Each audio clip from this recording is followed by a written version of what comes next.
Good morning, my name's Alex Stanhope, and in answering the question how to go to the cloud well, I feel it's important not to consider the cloud as a destination. Instead, rather than thinking about the cloud as a mountain to be ascended or a big design project that has to be planned out in intricate detail and then delivered over a massive period of time, I like the Crichton Abrams quote, when trying to eat an elephant, do it one mouthful at a time.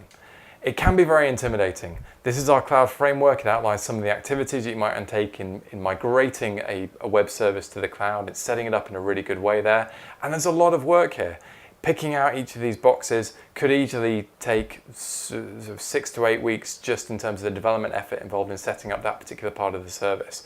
But rather than get obsessed with a view of the world 18 months from now, we want to do it agile. The whole idea here is that the world's very fast changing. There are new actors entering the DevOps scene almost on a daily basis. And what we're trying to do is manage the risk associated with that and the opportunity. Every one of those new actors brings new technology, so we need to be reactive in terms of being able to reshape our cloud vision as we're working through it, but also proactive in heading towards a goal and making sure we maximize the value of the business outcomes that we're creating by getting the business to the cloud. A lot of businesses have a tremendous amount in common.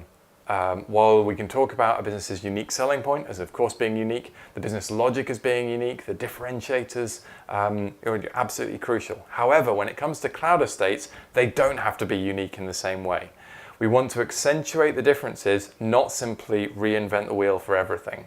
The moniker "not invented here" is really helpful because by borrowing applications and services, code, examples, templates that have been written elsewhere, open software, open source software, free software, or subscribing to freemium services where we're paying for a service to run typically at a cost much lower than the cost of actually running that service ourselves, we can maximize the value of that software in getting us towards the cloud.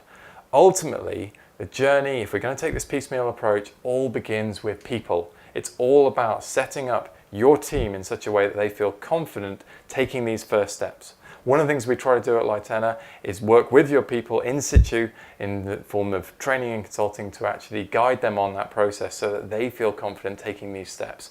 Ultimately, steps that will take your business to the cloud, hopefully in a really good way.